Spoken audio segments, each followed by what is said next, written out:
Hello! In this video we're going to talk a little bit about some of the things that we learned from walking the West Highland Way recently. Practical things. Yeah, so practicalities about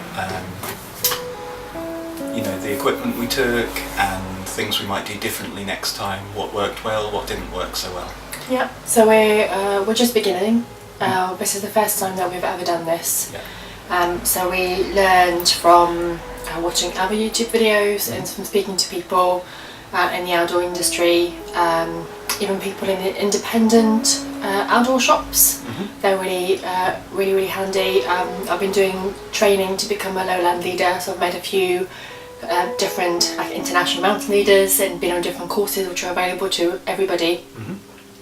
And also a few of our followers want to do more hiking, but perhaps at some point lack some confidence, and we certainly remember feeling like that. So hopefully this will answer some questions. Yeah.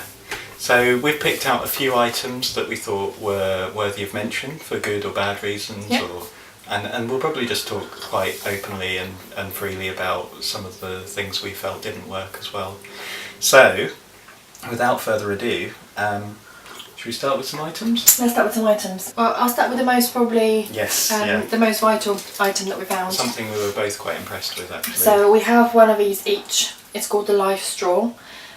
It's a water filtration system. So we were able to drink from anywhere in Scotland with one of these. So we drank from the lochs and from the rivers. The water from the lochs and the rivers looked pale yellow in colour. Or brown at Or times. brown, mostly due to the earth and the rocks, but Loch Lomond, where we were hiking for the first few days, is quite large. There were boats and people in there, so you're not sure about the quality of the water.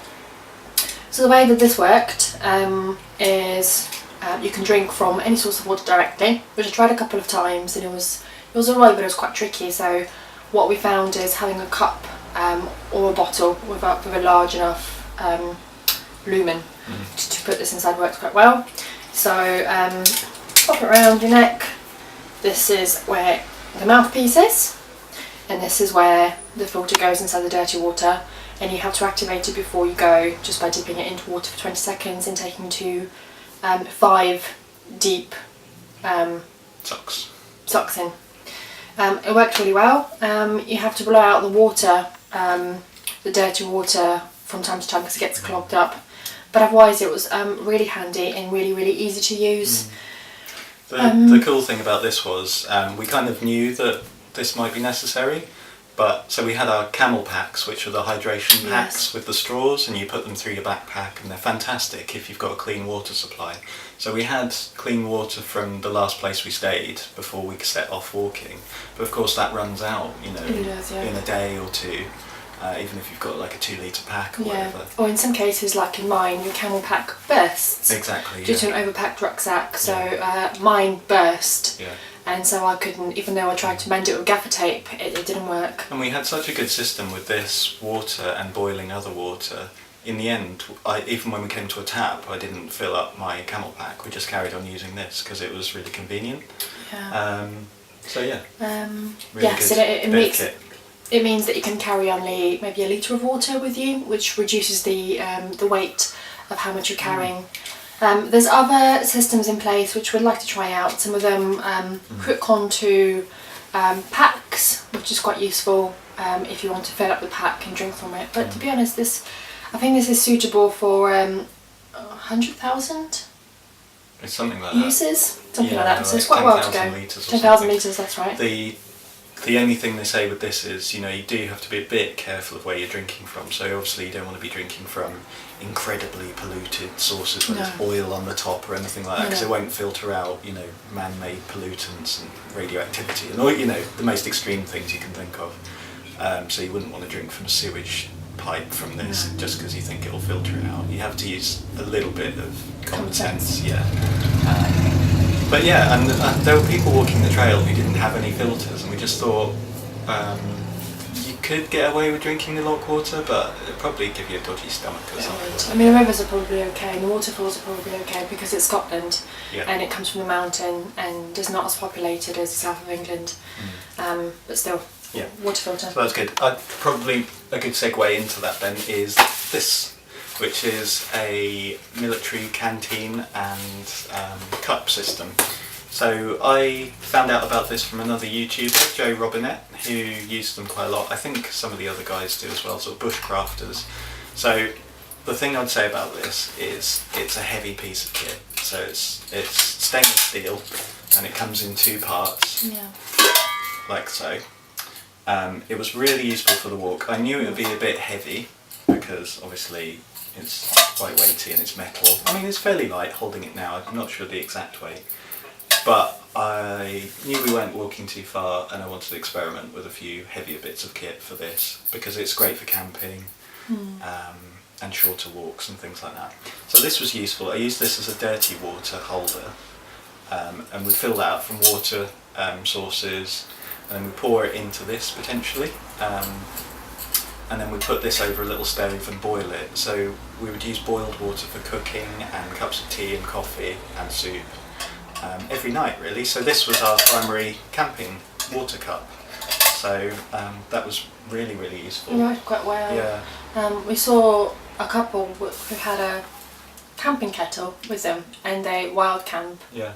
It wasn't even a camping kettle, it was a kettle. It was like a whistling kettle, but it was like this big.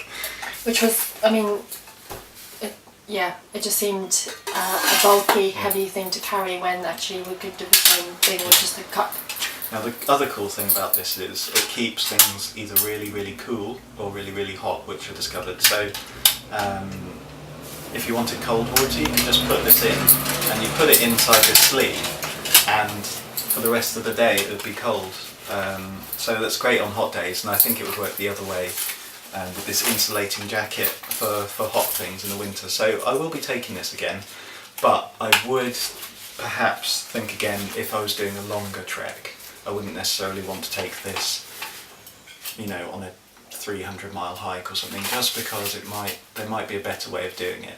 There are lighter cooking pots you can get, aluminium type things, so that might be worth investing in. But this is cool because it's a like 2-in-1 unit, and it has multiple purposes, and we found it really useful for cooking in as well.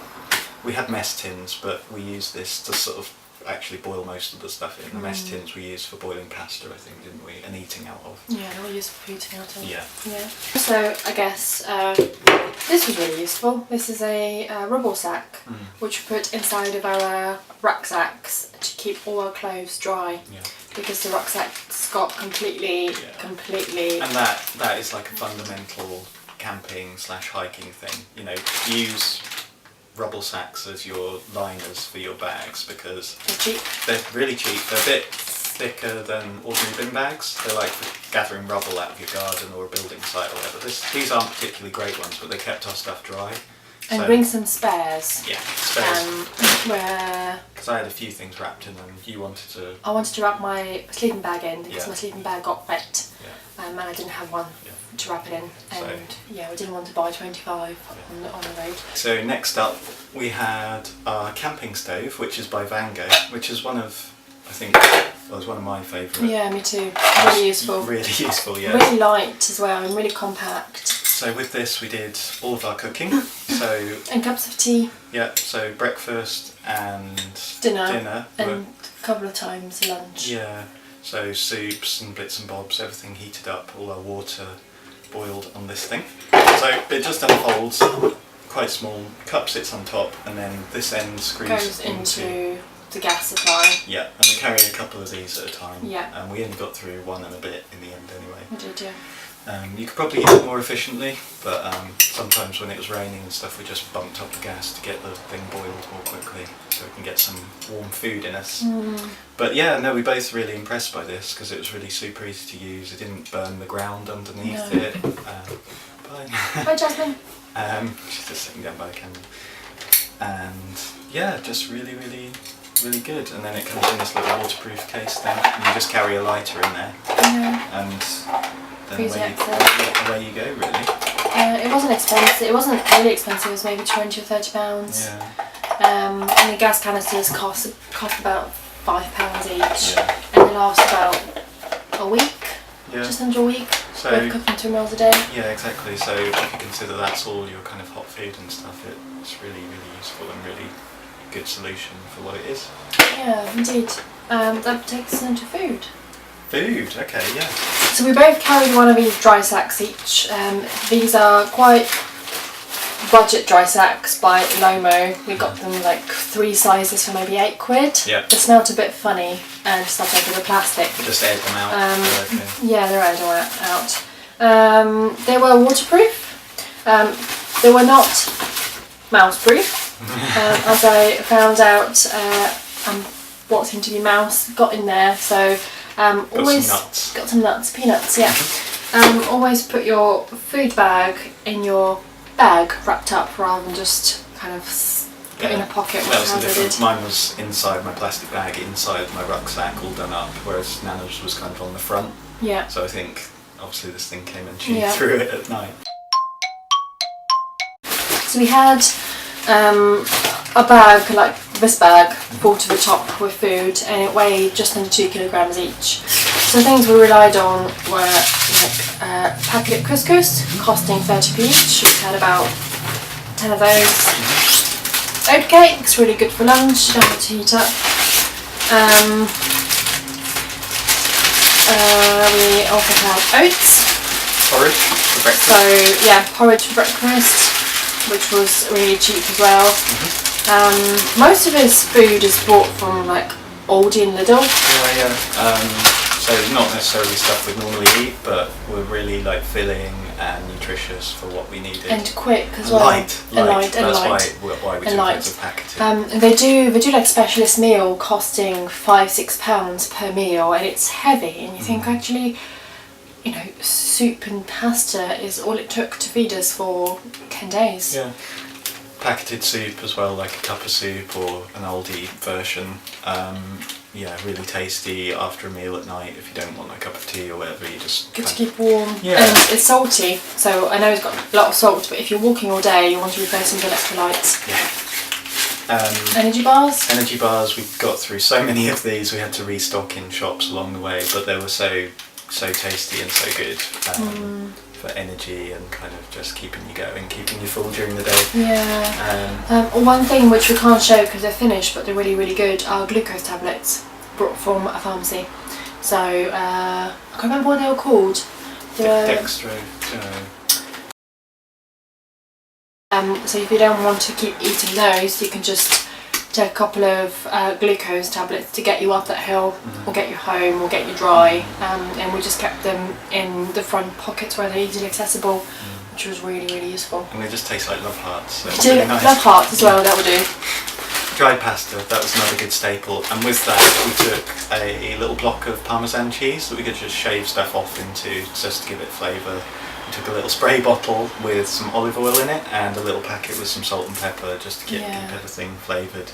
A couple of days we bought tomatoes from a local shop and olives and spinach just to kind of supplement and get some actual nutrition. Tomatoes, and they are some of the best meals we've eaten because we were so hungry. Yeah, you really appreciate food a lot more when you're out there. So, okay, that's food. Kind of an obvious one. The guidebook for the walk. This one is by Anthony Burton, for the West Highland Way, and it has some information, but it also has breakdown of the walk via maps. So it saves you carrying, 8 different OS maps to navigate with. It's a little description of where you're at, which we didn't need most of the time. The path's quite evident most of the time. Yeah. But it has like good landmarks, and we mark where we camped every night, and it gives you an indication of, because of the maps, of like what kind of terrain you'll be crossing. So is it going to be really hilly? What do you need to prepare for that day? Where do you think you can camp that night? So this is designed to be from town to town. Yeah. So it looks like Anthony probably had his luggage carried, maybe. We thought about that. A lot of people did that, had their luggage carried for £8 a day and stayed in hotels. and had their packed lunch prepared by the hotel, which was a very different experience to what we wanted. Yeah. And we were saying it's just a really different way to experience the journey, isn't it? I think that would be quite a nice, pleasant thing to do, and still quite hard work because you're walking a long way. But you're not carrying an 18 kilogram or 20 kilogram rucksack. Yeah. Which I guess is one thing that we should talk about overall. Really, is one of the things we learn is weight of our backpack. Now, as I said earlier, a lot of the gear that I was trying out, I knew would be too heavy for me, but I was kind of compromising because I wanted to try it out. So I had a big old wool military blanket type thing, which I was using as my sleeping mat. Now that's completely impractical for most hiking experiences. So next time I'd have like a more expensive inflatable mattress. Which I did, yeah. Which was good. But this thing worked out for me, and I would use it on other camping trips, day camping trips, couple of day camping trips. But as it was, this thing was just far too heavy for the top of my backpack, and it was just really impractical. Cameras were heavy? Cameras were heavy, but we compromised on that because we're photographers and we wanted to take photos of this experience. But again, we're looking into more lightweight options for the longer trails we want to do in the future. So if you have recommendations on good professional cameras which are compact and are good for landscapes, it would be good to hear them. Yeah, and likewise for GoPros and things like that as well, because we want to do more on the road footage. Next up, it's the kitchen sink. So we carried the kitchen sink, which was really, really useful and handy. And this is really lightweight. So it's really, really lightweight. So this opens up and you fill up your water. And it carries what, 10 litres of water? Carries 10 litres of water, and we used it for washing up in and washing clothes. Because when you're washing clothes or anything with a detergent or even a light soap, you don't want to put it in the water source. You can't put it in the water source because it kills everything. Even we had a biodegradable detergent which was nature friendly, but if you put it in the water it will kill the life in the water. Yeah, it's not very good for it. So we just fill this up, and then you can wash up your things from it. You can wash yourself, if you've got soap in it and things, which we did a few times, and that was really nice. And then you bury it or you empty it in a place where it's far from the water source. So responsible. And then this just folds up. Sometimes it's easier to fold than others, and then you just bung it back in here. In there. I haven't folded it very well that time. And then you carry it, which was good. Next up, I'm going to talk a little bit about clothes. Yeah. I bought this from an army surplus shop, and it was pretty cheap, wasn't it? It was like £20? Maybe a bit less, because I didn't buy the full kit. It's just a really lightweight, I don't know if it's Gore-Tex. It's Gore-Tex. It is Gore-Tex. Really lightweight outer shell layer for keeping the water and the wind out. So when it was raining a lot, it did let the water in eventually.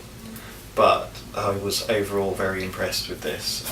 It's really, really simple. I wasn't expecting very much from it, but it really kept me warm in the evenings. And it's July, but as soon as the wind kicked in or you got a bit wet that day, you put this on and you just felt fine. So it's great. It's got breathable arm bits underneath. It has a couple of pockets on the arms. But I didn't have a hood. Didn't have a hood. So next time I would get one with a hood, but there weren't any in the shop.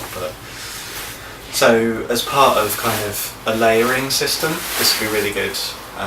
Next time I get like a warm jacket underneath as well, and obviously if it was winter I'd have way more layers, but for a kind of lightweight, semi-waterproof, well mostly waterproof, windproof kind of layer, this was quite good. And it didn't cost much. Yeah, and really lightweight as well. I had one from, I bought this in Bulgaria last year in the summer when I was hiking in the mountains. It's by a brand I hadn't heard before. It's called no.gowild, and it's marked to be waterproof up to 10,000 millimeters of water. Now I'm not sure what that means. I'm sure somebody will let me know. But I was assured it was very waterproof, and it was fine, and it's been waterproof until I went to Scotland. And this let in the water quite quickly, and all my clothes got wet. And well, I had a middle layer which I kept, like a jacket. What's it called? Like a down jacket. Like a down jacket, which I kept in my rucksack in the plastic bag, and I didn't want this to get wet because it was the only warm clothing, dry warm clothing, which I had left. But with this, we definitely want to invest in a new one which is waterproof. There's so many brands, and I've been told to spend as much as I can afford on a waterproof outer layer. But some of them are £400-500, and this was about £100 and something. So really important to invest in a new one, because it was horrible walking 2 days with wet clothing and no way to get them dry. I had waterproof trousers that kept my legs dry. I had they were good actually. Yeah. I liked mine. Were yours okay? Yeah, they were good. They were very good. Cool. I bought some men's running leggings instead of 2 pairs of trousers, just for lightweightness, and I was really impressed with those as well. So I think in future, if it's a sort of summertime trek, I might pack a couple of pairs of those instead of a pair of trousers and those, just because they're really, really lightweight, really, really just easy to kind of get on with, and cool as well, because they had breathable bits behind the knees and things like that, so for runners. So that was great. What do you do if you're on the trail and all your clothes are wet or you've washed them? Well, you hang them up. And what did we take? We took paracord, which is really, really useful. So this stuff is parachute cord, which you can buy off the internet. You can buy it from army surplus shops. It's basically string, but it's really, really tough. You can do all sorts of things with this. You can fix up tents, you can tie up I don't know, hammocks or sheets of plastic to cover you, tarpaulin, things like that. We used it for a number of things, primarily as a washing line actually. So you tie this around a tree and tighten it up, the other end around another, and then you've got a temporary portable washing line. So that was really useful on the days when we had a bit of sun and a bit of wind as well, so that just got things dry really quickly. We just carved some pegs if it was a bit too windy and put those on. From sticks which were right on the ground. Yeah, and then you can chuck those after and you don't have to carry them. What else did we use this for? Tying around the end of my spork, so I could just attach it to my jacket, or hang it somewhere so it didn't go missing. You had it around something to hang from your backpack. So just really useful stuff, and you just cut it and then you burn the ends, you cauterise the ends just so it doesn't split, and you can just wrap it up and carry it with you, so always good to have some of that. The main thing which I spend quite a lot of money on, actually, I spent it from the voucher because I only got it for my birthday, was my rucksack, which is an Osprey rucksack, and it's 50 litres, and it was really, really useful and good to use. It had enough space, and it's got lots of pockets in and out. There are many, many, many YouTube videos on this rucksack, how it works, how it's packed, what to do with it, so I won't do another one, but it was I really enjoyed it and enjoyed carrying it, and it's got a water system in the back, and then I look forward to washing it and taking it all apart, so that was really, really good. One thing that we brought was a portable power pack, which is a solar panel pack, and also you can charge it from the mains, and you can charge up to 3 phones at a time. It cost like £35, and I bought it from Amazon, and it had loads and loads of good reviews, and it did the job on trail. It charged a couple of phones. However, when I got home, it's been flashing red, which means it's a lower, I think it's like 20-30% left, and it's been doing this for 2 days. So I'm not impressed with this at all, and the main fault in the design is it's meant to be an outdoor pack. How do you hang this when walking outdoors? They haven't thought about the design well enough, so I don't recommend this to anyone who may be looking for one. So the main issue with this is that you can charge it from the mains, and you're supposed to be able to charge it from the sun, but the solar panel aspect doesn't really work. No. It doesn't charge the whole pack. As you can see, this has been sitting in the sun, the bright sun we've had here for like 2 days now, and it's still flashing red. So it's not charging it up. I don't know if we're doing anything wrong. I don't think so. It's a solar system. It's a solar panel, you just put it there and it charges. And it's heavy. Oh, it's heavy. So the weight is not advertised, and there's different weights which are on the item description. When I weighed this, it weighs 460 grams. That's half a kilogram. That's a quarter of our food. It feels about as heavy as my DSLR without a lens on it. So just to put it in perspective, this should be a really useful bit of kit, and I think in a pinch it would have helped us. But for a longer period of time, this might have ended up being completely useless because you need to charge it from the mains when you don't have the mains. No. So we're going to look into different solar options for the next few times. So these are my shoes. They're called Bear Scarpa, which are an Italian brand. It means shoe in Italian, as we found out through learning Italian.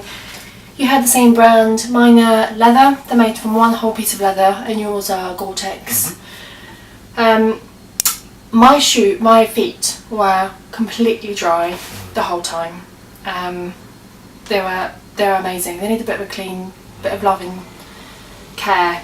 I've had these for a couple of years, and I've taken them on all sorts of hikes, but this has been the longest hike. And the wettest. And the wettest. Not a single blister, and very, very dry feet, which are the two most important things. So invest in some shoes. These will cost me about 140 or 160 pounds, which I've worn them many, many times, and it's been worth the money. If you're going on a long hike, or even a short day hike, shoes are probably the most important thing you can invest in, really. Yeah. Because, even with these, at the end of the week, our feet were absolutely hurting, But then, at night you rest and they feel fine the next day. But if we'd had bad shoes, you could have really wrecked your feet doing what we did. So yeah, really good. My feet did get wet, but I think that's because water was getting in the top when I was wearing my running leggings, and I didn't have my waterproofs on over because the leggings were just dry as soon as the rain stopped. And that did mean I got wet feet for a couple of days, which wasn't ideal. So we managed to dry them out after that, and it was fine. You can avoid that by wearing gaiters. Yeah, gaiters, or just waterproof trousers that splay over the top of the boot. So I've got no complaints about my shoes either. So it's really good. And we wore these going up Ben Nevis as well, and crossing streams. We had to cross quite a lot of streams, and people were wearing trainers. Going up Ben Nevis, which was interesting to see. And they were fine, but these are, much better. Yeah.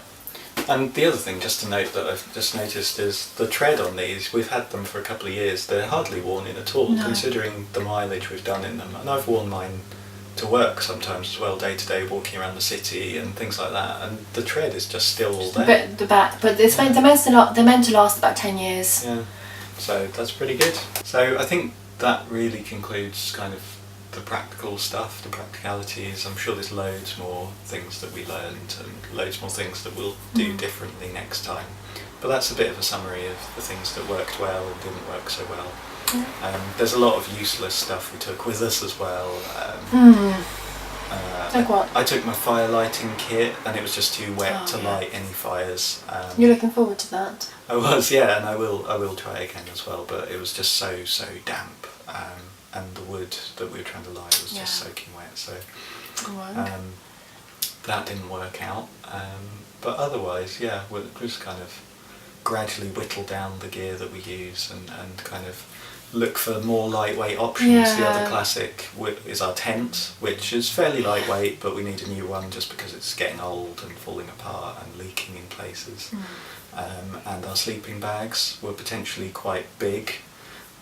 There are some really lightweight options out there that we want to investigate for next time.